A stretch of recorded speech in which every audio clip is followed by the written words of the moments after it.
Povodom Svetskog dana borbe protiv multiple skleroze, danas je u specijalnoj bolnici za rehabilitaciju u Atomskoj banji Gornja Trepča organizovan okrugli sto Pobedimo multiplu sklerozu.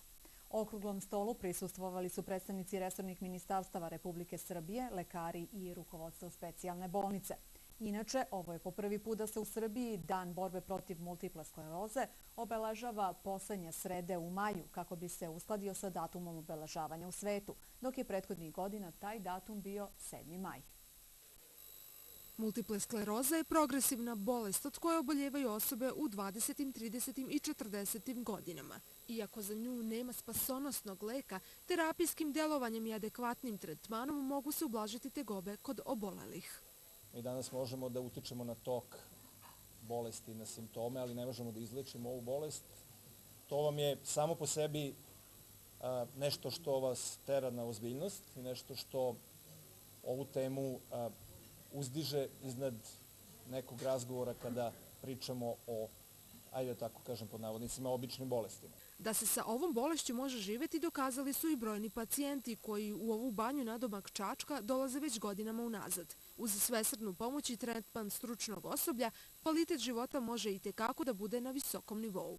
Ima poboljšanja, sad zavisi u kom stadiju, znači zavisi koliko je koga zahvatila bolest, ali da nema poboljšanja ne bi ni dolazio 15 godina. Mi smo imali glumicu koja je godinama sa multiple sklerozom igrala i društvo je to prihvatilo i lečilo je. U stvari smo je tim radom i tom bolešću smo je i lečili. I kao što se na mnogobrojnim primjerima među pacijentima moglo vidjeti, ljudska upornost i želja za životom nadjačala je prirodu. Ipak, mnogo je zakonskih odredbi koje bi trebalo da se usaglase sa istim, poput onih u zemljama Evropske unije, gde oboleli od ove podmukle bolesti uspešno obavljaju odgovorne profesionalne zadatke, a sve uz podršku svojih poslodavaca i države koja stoji uz njih.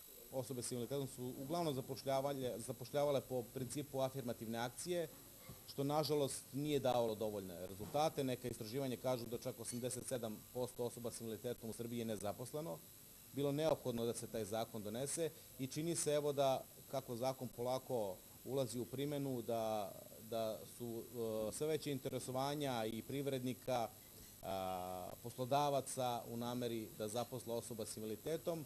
Pored prava obolelih da koriste usluge rehabilitacije o trošku fonda, Republički zavod za zdravstveno osiguranje od 2004. godine uveo je interferon, betaferon i druge odgovarajuće medikamente u terapiji lečenja multipla skleroze. Uz pomoć resornih organa, udruženja obolelih kao i nadležnih u lečilištima i specijalnim bolnicama poput ove, u budućnosti će, prema rečima učesnika ovog okruglog stola, biti mnogo bolje kako po pitanju uslova lečenja, tako i po drugim nerešenim, uglavnom administrativnim pitanjima.